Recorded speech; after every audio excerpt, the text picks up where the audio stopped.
আমরা দেখতে পাচ্ছি এমনি সেই রিক্সাটি কিন্তু নিয়ে যাচ্ছেন ডাকসুর দুই নেতা, ডাকসুর সমাজসেবা সম্পাদক এবং সাহিত্য সম্পাদক নিয়ে যাচ্ছে।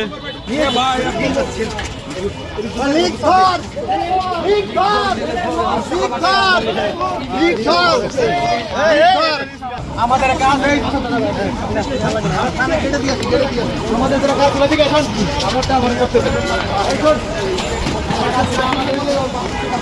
যেটা আমাদের কাজ ছিল, একজন গণতন্ত্র ছাত্রলীগের সারাতে আসছে, তাকে আমরা ধরে আইনাতে নিয়ে আসছি, থানায় দিয়ে এসেছি। এখন থানায় আনার পরে পুলিশ সিদ্ধান্ত নেবে তার আইনে কি বলে। আপনারা জানেন এখানে যাকে ছাড়ানো এসেছে যে ছেলেটা, সে কিন্তু দাবি শিক্ষার্থী বলে শুরু পরিচয় করা হয়েছে। সে দাবি শিক্ষার্থী না, সে দাবিতে ড্রপ আউট গিয়েছে এবং সে একজন ছাত্র সন্ত্রাসী যে আমাদের জুলাইয়ে আমাদের শিক্ষিতরা হামলা করেছিল। তিনি আমাদের সন্ত্রাসীকে জাস্ট 7 মার্চের ভাষণ বাজানো অপরাধে বলে ফ্রেমিং করে মুক্তিযুদ্ধকে, আমাদের সকলের আবেগের মুক্তিযুদ্ধকে সামনে ঢাল বানিয়ে রেখে ছাত্রলীগ পুনর্বাসনের জন্য এখানে আনা হয়েছে। যারা এরকম চিহ্নিত ছাত্রলীগের সামনে জন্য এসেছে, আমরা মনে করি এরা প্রত্যেক ছাত্রলীগ। কারণ আমরা এখানে শান্তিপূর্ণভাবে এই যে রিক্সার যে মালিক, আমরা জিজ্ঞেস করছিলাম রিক্সার মালিককে, এই রিক্সায় ছাত্রলীগের চিহ্নিত সন্ত্রাসী ইমি এবং সালেহীন যারা ছাত্রলীগ এবং আওয়ামী লীগের এজেন্ডা বাস্তবায়ন করছে বছরের পর বছর ধরে, সেই ছাত্রলীগ সন্ত্রাসীরা এই রিক্সা ব্যবহার করে এখানে অরাজক পরিস্থিতি সৃষ্টি করার পর তারা চালাচ্ছিল।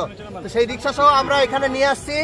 বাকিটা আমরা দেখতে চাই পুলিশ প্রশাসন কতটা আইনের প্রতি শ্রদ্ধাশীল এবং তারা কতটা লীগ এবং সন্ত্রাসীদের দমন করার ক্ষেত্রে তারা সহনশীল এবং শ্রদ্ধাশীল, আমরা সেটি দেখতে চাই। আমরা আশা রাখবো পুলিশ প্রশাসন আইনের প্রতি শ্রদ্ধাশীল থেকে এই লীগ সন্ত্রাসীদেরকে গ্রেপ্তার করবে এবং বিচারের মুখোমুখি করবে। আমরা দৃঢ়ভাবে বলতে চাই, বাংলাদেশে জুলাই গণহত্যাকারী সন্ত্রাসীদের আর কোনো চিহ্ন ঢাকা বিশ্ববিদ্যালয়ে বটে বাংলাদেশে হতে দেওয়া হবে না। এখানে যারা এসেছে তারা প্রত্যেকেই লীগের ফান্ডেড এবং লীগের সাথে লিয়াজু করে এখানে এসেছে। আপনারা জানেন যাকে গ্রেপ্তার করা হয়েছে সে চিহ্নিত ছাত্রলীগের সন্ত্রাসী নয় শুধু, বরং সে ড্রপ আউট খাওয়া এবং কি জুলাই গণহত্যায় 15 জুলাই শিক্ষার্থীদের উপর নৃশংস হামলা চালানো হয়েছে, সেই হামলায় সামনে থেকে নেতৃত্ব দিয়েছে। 14 তারিখ দিবাগত রাত্রে রাত 3টার দিকে শহীদুল্লাহ হলে যখন মহানগর ছাত্রলীগের সন্ত্রাসীরা হামলা চালানোর জন্য এসেছে, তখন এই বাইক যারা আটকিয়েছিল যে সকল শিক্ষার্থীরা, সেই সকল শিক্ষার্থীদের ভিডিও করে এই সৈকত ছাত্রলীগের হাতে সরবরাহ করেছে এবং হলের অভ্যন্তরে তারা এইভাবে বছরের পর বছর ধরে গেস্ট রুম গণরুম কায়েম করে শিক্ষার্থীদেরকে নির্যাতন করেছে।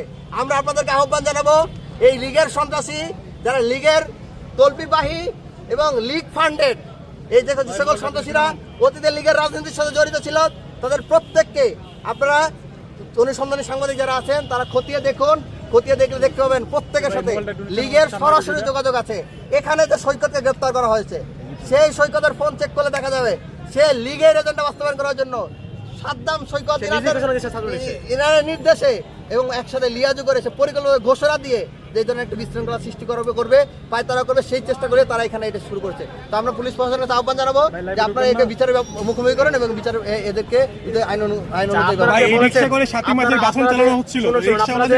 বলছিলেন যে এখানে থেকে কেন নিয়ে আসে। আমাদের কথা হচ্ছে, আমরা একজন সচেতন নাগরিকের জায়গা থেকে একজন গণহত্যাকারী ছাত্রলীগের থানাতে আসা, থানাতে মব সৃষ্টিকারী সন্ত্রাসী যারা হচ্ছে আওয়ামী লীগের ফান্ড পেয়ে অরাজক পরিস্থিতি সৃষ্টি করে এখানে এসেছে, তাদেরকে ধরে আমরা আইনে নিয়ে এসেছি, থানায় নিয়ে এসেছি। থানায় আনার পরে দেখো নাই আপনি কি সাংবাদিক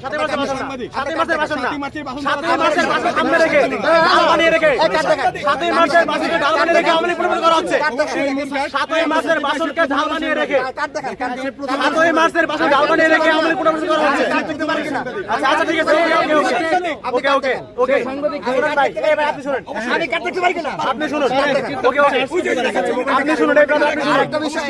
এখানে মার্চের ভাষণটা মূল বিষয় না, 7ই মার্চের সামনে ঢাল বানিয়ে রেখে মুক্তিযুদ্ধের বয়ানকে ঢাল বানিয়ে রেখে আওয়ামী লীগ পুনর্বাসন করা হচ্ছে। আমাদের কথা তো অত্যন্ত স্পষ্ট, মুক্তিযুদ্ধ 7ই মার্চ আওয়ামী লীগ একান্ত বিষয় না, এটা সমগ্র বাংলাদেশের জাতির একটা অর্জন মুক্তিযুদ্ধ। এই মুক্তিযুদ্ধকে ঢাল বানিয়ে রেখে আওয়ামী লীগকে পুনর্বাসন করার চেষ্টা আমরা বরদাস্ত করবো আমরা একদমই। এখানে আপনি যে প্রশ্নটা করলেন যে 7ই মার্চের ভাষণ প্রদান হচ্ছে, তার কর্মসূচিটা কি ছিল? তার কর্মসূচি ছিল চিহ্নিত ছাত্রলীগ সন্ত্রাসী যাকে গ্রেফতার করা হয়েছে স্পষ্ট অভিযোগের ভিত্তিতে তাকে ছাড়ানোর জন্য এরা এসেছে এবং এরা কারা বাজাচ্ছে, প্রত্যেকে চিহ্নিত ছাত্রলীগের নেতা ছিল, লীগের ফান্ড পাই আসছে, লীগের সন্ত্রাসী।